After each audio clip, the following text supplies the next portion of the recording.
So here's a question that I've been asked before. And we're talking about evictions today, evictions, foreclosures, and things related. If there's a property and the tax has not been paid on that property, let's say property is owned by Hank Earl Butler. Mr. Butler owns property. Let's make it up a name. And that property is behind on its tax. Let's say, I'll just make up an arbitrary number. $3,000. They own tax. They behind, it's delinquent, and they haven't paid it. Can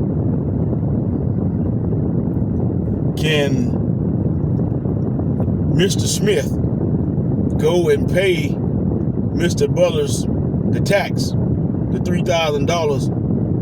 Mr. Smith goes in and pays the $3,000. Is that now Mr. Smith's land? And that answer is, hold up for this, no. That is not Mr. Smith's land.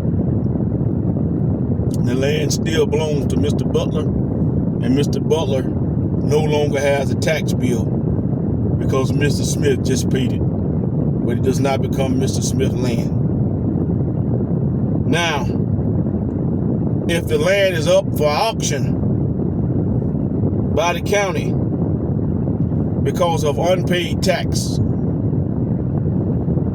and it auctions off, and in this scenario, Mr. Smith goes and he bids on that property, $3,000, nobody else bids on it, and he pays the tax, he wins the bid. It is now Mr. Smith's property. Mr. Butler no longer owns the property. Now, in some places, Mr. Butler has about 30 days, more or less, where Mr. Butler can go and redeem that property if he pays the $3,000 plus interest. And you have to check the rules in your county or in your state. But ordinarily, that's the way it works. So you cannot go and pay somebody's tax or the tax that they owe and think the property is yours if it hadn't been auctioned off to you. It does not work that way. You just done them a favor. You listen to Steve McBride, Millionaire Moves.